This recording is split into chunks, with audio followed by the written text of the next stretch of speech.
You're listening to Music Tectonics.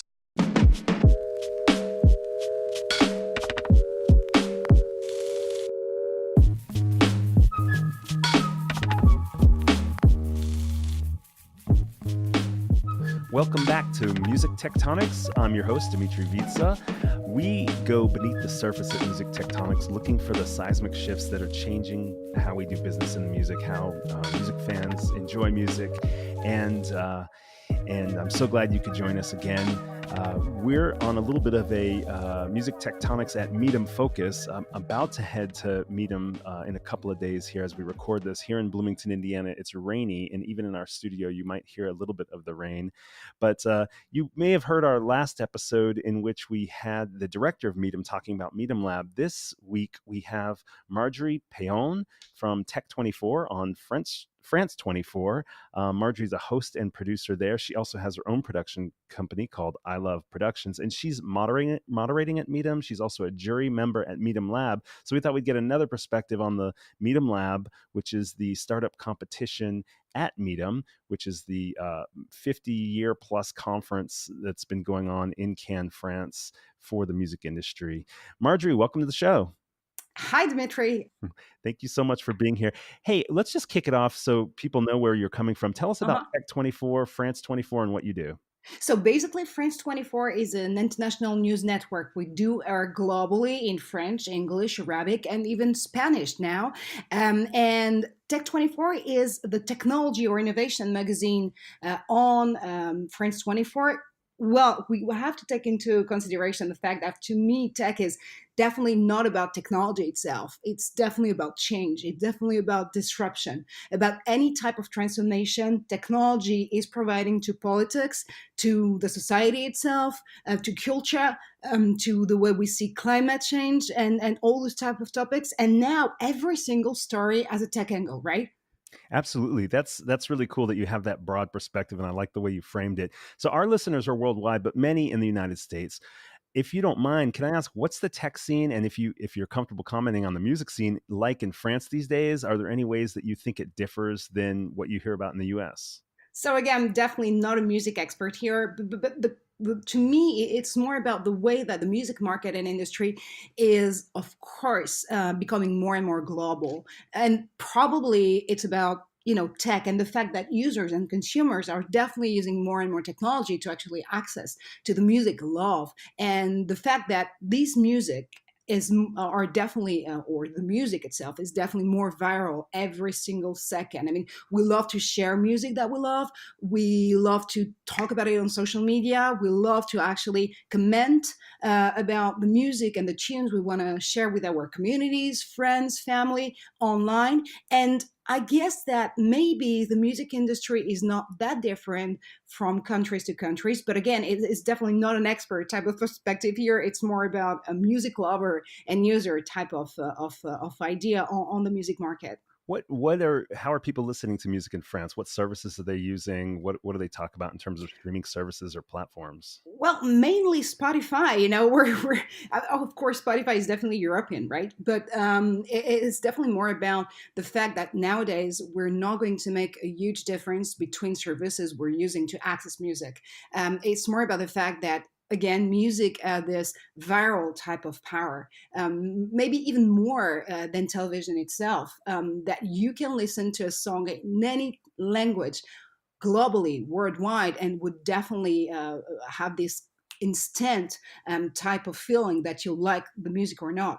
So yeah, I would say that mostly people are listening music through Spotify nowadays, especially here in Europe.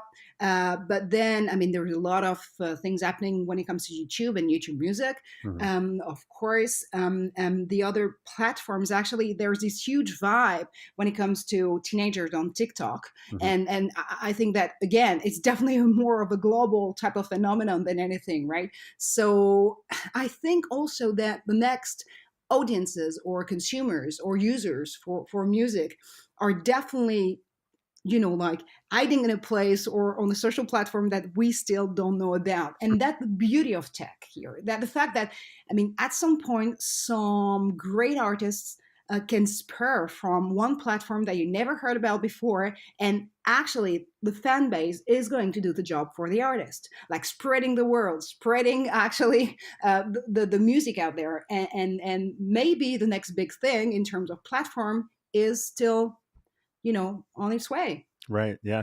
Well, it's interesting because I'm glad we talked about this a bit because it sounds like it points to kind of a global way in which music is operating, because the way you describe France listening is not that different than the United States listening. So Yeah, not yeah. really. So you've been a Midemlab jury member for a couple of years, and you're doing it again this year. I'm just curious, what do you remember most from past years? What's the experience like?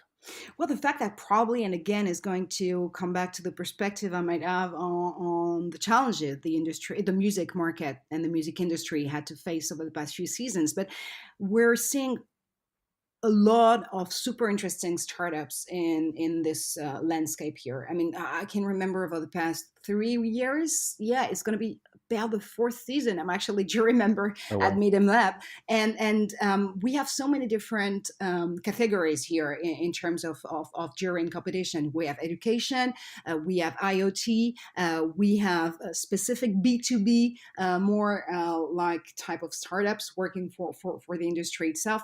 But every single time I'm really amazed by the idea that actually come from those startups, and it can be again about any type of device they will actually put on the market or try to put on the market to help artists craft better their music, or it can be about any type of other startups trying to build a platform to enhance education through music. For instance, last year I can remember, or last season, we had this super interesting platform trying to help students better learn their lesson through music, Hmm. or learn any type of language through music. And that the beauty of what we see at Midem specifically when it comes to the competition itself, is the fact that you can actually apply any type of technology. It can be, again, being a platform, it can be any voice recognition, it can be any IoT type of device, it can be any blockchain type of application. But in the end, you can definitely see that this technology is definitely made for the music market. So, when you think about music technology overall, you mentioned education as well as Uh-huh. the applications and so forth. Where do you, maybe if you think about the last 4 years, about the different kind of, not trends, but like the heat that was being generated in the music tech startup world, where do you think that's going right now? Where do you think, what are you most interested in to see something developing that's very current with how technology and music are merging? Well, that's a very interesting question, though, because again, what I really like about the competition itself is the fact that every time I have, maybe not for every single startup, huh, but once in a while, I have this wow type of effect. Like I would never had the idea to apply this technology to that specific way of using music, or the specific way of using music to actually access to another type of usage, or of new idea that you can actually convey through music. And that's definitely the beauty of sound. I would probably have a more reserved type of perspective if it was for startups applying technology to the film industry, or the audiovisual industry. But when it comes to music, it's definitely all about the sound and the power of sound, and the fact that, again, it can be in any single languages, it can be in on any single format or device. You will definitely be led by the power of the sound.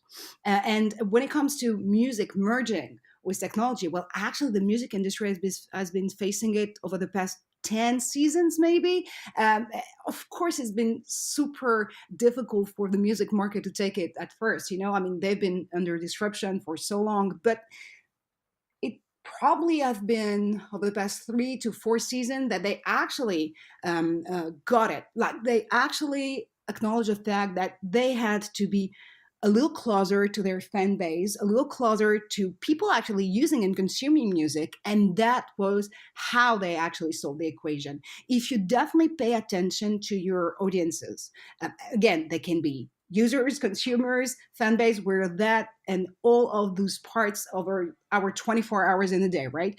If you definitely pay closer attention to the way people want to consume your products, and again, music can be products here, then you're definitely going to solve the equation. You have to listen to people, and that's the best feedback you can have. Yeah, I think it's interesting because a few years back, it seemed like there were still people trying to develop competitors with Spotify. There was a bit of Uh-huh. consolidation. There's still some competition around higher resolution audio, different regional differences. But right now we're seeing, Apple and Spotify are kind of in the mix. Deezer's in the mix. Mhm. But you don't see as many. There's a handful of startups still trying to kind of get into the streaming world. Some of them might have a little bit of a focus on independent music. Some of them might have a focus on blockchain. Mhm. Um, but then something like TikTok comes out of the blue for the music industry, and it's really the music. It's almost like they didn't pick music as the primary orientation. It's not Mhm. about like the celestial jukebox. It's more about the social experience and creating a little more like Vine, a little more creating these videos for social interaction, and then music becomes a part of it. So you almost don't know where to expect the innovation to come. Absolutely. And when it comes to TikTok, I definitely hope they won't end up as Vine, right? Right. Yeah. They'll. Well, you mean gone? Exactly. Well, and it's also the beauty of the technological competition out there, that at some point you can be the king, of the north, I don't know, of any type of industry, right? And the next day, if you don't pay attention again to your audiences, if you don't follow up more often with those guys, then you can be gone in a second, like in a snap. Right. Yeah. And the other thing it makes me think is if streaming services are so hard to kind of either handle the licensing or to compete Mhm. with existing players, I like the fact that Midemlab and that you mentioned this education focus because we talk about what's the biggest disruption in music. Sometimes I think about the fact that everybody's making music, but everybody's learning it too. Like, Yeah. you can go onto YouTube now and learn how to play an instrument and become a professional musician, and you can do it Mhm. at a younger age than ever because you don't have to wait to schedule a lesson or to have somebody schedule a time to and pay them and so forth. So I think sometimes these disruptions in music go beyond what the industry itself is thinking is the disruption. To me, like part of the massive quantity of music that's being released, or I don't even know if you count it as released if it just gets put up on a platform. But that to me is one of the biggest disruptions in itself. Is there's music creation is accessible to everybody, and so Yeah, absolutely. so sometimes it's not about, well, how do we monetize recordings. It's about, hey, these platforms have emerged and people are using them in Mhm. unexpected ways. Well, and at some point, Dmitri, it definitely gets back, or goes back, or go back actually to what the internet was made for, right? At the very beginning, when Sir Tim Berners-Lee was actually building the World Wide Web 30 years ago, if I'm not mistaken, it was actually trying to break silos, to actually make information and access to information happen. And that's definitely what's happening, maybe again more with the music industry, and the mix and match of the music with technology and platforms, probably more than any other type of industries. Again, I think it's definitely because of the power of sound, and also because probably for some reason music artists are way more close to their fan and audiences than anyone. Like, it's definitely something I've been experiencing on panels moderation, for instance, at Midem. I'm also moderating at MIP TV and MIPCOM, which are the other two big conferences of Read Midem, and they are more involving the TV and film industries. But when it comes to Midem, pure music professionals, what I really enjoyed on these panels is definitely the fact that those speakers and those guests are super genuine and answering, just because they know they have to be genuine to their fans. Yeah, yeah, that's a good point. This leads me to my next question. At Music Tectonics, we talk about the shifts beneath the surface, the unexpected innovations that change the music experience in the industry. And coming as a technology journalist, not from the music industry, what shifts do you see coming from technology that maybe you're reporting on as the latest things that you think the music industry might need to start getting ready for? So probably, and there is definitely a monetization question out of it, is the way we will actually manage rights in the near future. Blockchain can be totally part of the solution, and it's already been tested out there for the past few seasons, right? But then it's definitely about how, and it's slightly merging with, something which is really big in Europe right now, regulation. The fact that, and the music industry is not really prepared, for regulation because it's never been before, right? It's very different from what we've been experiencing again in the TV, audiovisual, and film industry. Since the very beginning and creation of those markets, the music industry probably need to keep its freedom from regulation, but for the rights actually management. And we had a huge piece of regulation being passed and issued in Europe a few weeks ago, which is called the copyright law. And the copyright directive issued by the European Commission and backed by the European Parliament is definitely trying to make things better here for creators and performers. And I think that, and again, it's probably one of the biggest shift right now when it comes to the way and the perspective Europeans can have on the technology market or technology industries as a whole, and the US, as is the fact that we need some rule in the game at some point. And it's probably going to hit the music market in a bit, but it's not, the glamorous and sexy part of technology, right? But it's definitely about politics, regulation, and rules. Right. We hear it referred to a lot as Article 17. Was Article 13, Article 17 here in the US. It's now Article 17 indeed, because there are so many different amendments that have been voted during the debate at the parliament, so that the former Article 13 that YouTube went after so massively has actually been passed in the directive as Article 17. And which is putting the onus on platforms like YouTube to have the rights and licenses in place before allowing users to upload content. Absolutely. And it's going to change a lot of things, maybe for the better. And there'll be some technological or technical solutions needed to make all of that happen. Exactly. And then that's what I'm talking about, is at some point regulation also, in a way, even though it's not very visible at first and at first sight, regulation in a way fosters technology and innovation too. I'm curious to see whether that legislation will lead to a throttling of the amount of content that's coming up on those platforms. It's hard to picture. I mean, the floodgates are open. It's hard to picture trying to put that water back in the reservoir of people's brains and not on the internet. But absolutely, or possibly maybe some technology will come into place where at first it'll feel like a little bit of a throttling, but then it'll just have maybe a cleaner rights claiming process or. And that, again, that's where probably blockchain can be part of the solution, or Ethereum. Yeah, it'll be interesting to see how that plays out. So, but actually, I mean, those pieces of regulation have been designed to actually fight, in a way, U.S. platforms. But just wait for Chinese platforms. I mean, they're coming. Right, well, they are, no doubt. In fact, and TikTok is part of it, right? So I was just looking at some data there's a couple of Chinese music platforms that each have 250 million users. Just those are just Chinese platforms, and exactly. Spotify's in the what is it, 120, 150 million users or so active. Yeah, well, let Spotify bring some money to the table, and then maybe we can talk about it. Yeah. So you've been to Midem before. What recommendations do you have for people interested in innovation that would be coming to Midem for the first time? Well, definitely attending our Midemlab sessions, because actually what we want to do is just not be dumb jury members and just, discussing in between us the pros and cons of if we had to choose this startup over another. So we definitely want you guys to also have a take on how they actually make innovation happen. So we're bringing them on stage so that you can see for yourself if it was to have them actually in the end made, like startup of the year at Midem.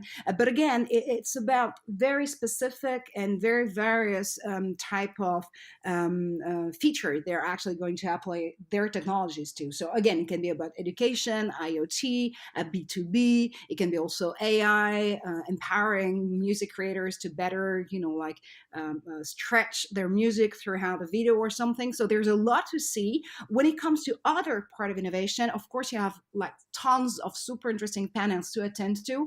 But if you want to just worm your way into the booth at Midem and just ask a question to exhibitors and everything, it's also a great way to actually enjoy Midem. And of course, what you have to do is definitely join us for concerts on the beach at night. I mean, these concerts are definitely amazing. The fun part of it is that people from Cannes can actually attend and take part to the concert at night. So it's really about celebrating music in the way music has always been a driver for emotions. And those Midemlab pitches, if our listeners haven't been to Midem before, there are 4 categories, and you can go to each segment for a category. So like at 10:30 on June 5th, Wednesday, you have the music creation and education. So there's an hour of those companies pitching and being judged for that category. Then again, I think the next hour, 11:30, is the music distribution and discovery category. Then again, in the break for lunch, then at 2:30 are the marketing and data analytics hour of pitches and results for the category. And then the next hour is the experiential technologies. And then it all gets wrapped up at 4:30 when, from all those winners, there's a winner of the overall Midemlab at 4:30. So all of those things take place at the Music Lab within the Palais where Midem takes place, all on June 5th. So, and then you mentioned folks from Cannes being able to participate in the music festivals. What about people who are coming to Cannes for the first time? What are there specific things to see or do that you would recommend? Wow. So actually, Cannes is a very interesting city on the French Riviera. But the thing that every single time I'm actually in Cannes is for a festival or a conference. So I know the conference, Cannes type of mood, but not much of what Cannes is when you don't attend MIPCOM, MIPTV, the film festival, for instance, or Midem.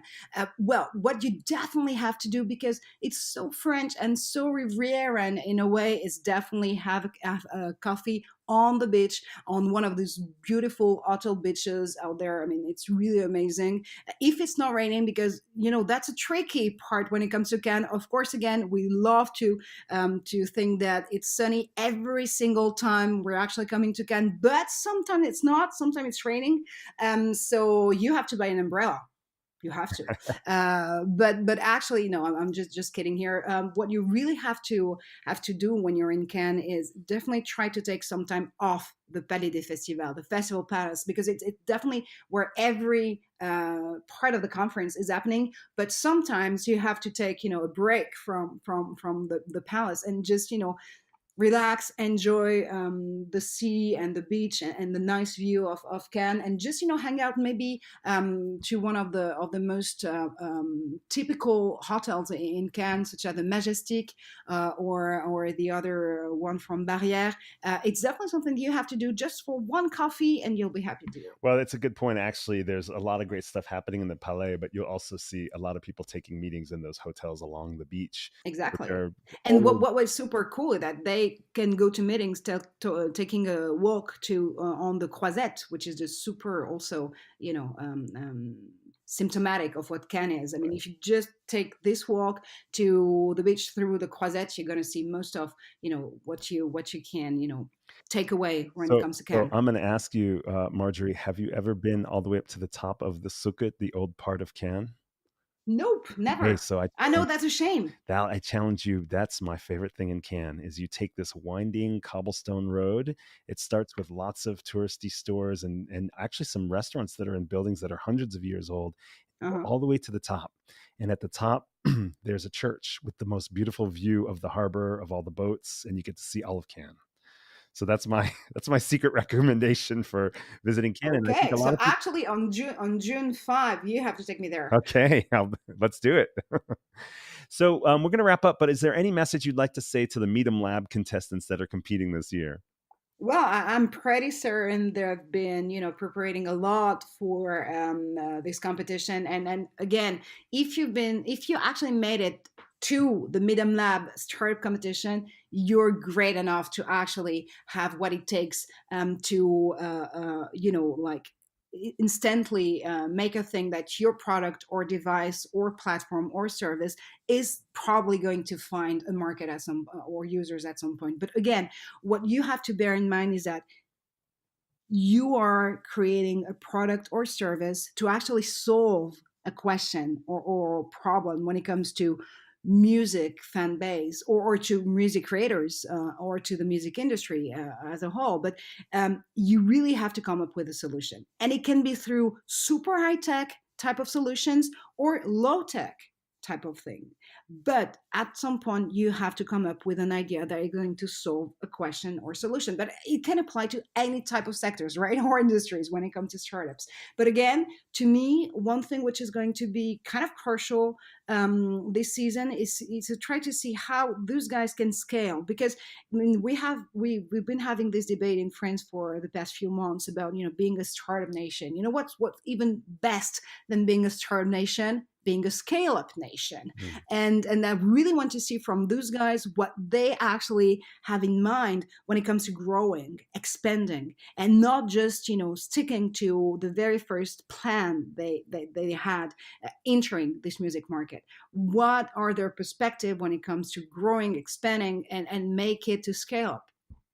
I think that's a really great recommendation. It's easy sometimes to get focused on your specific idea, but not know what the next plan is, how you're actually going to make it a viable business and really have an impact. So that's a great recommendation or suggestion for startups in general. Marjorie, it's so great to have you on. If people want to follow what you're up to, is Twitter the best place?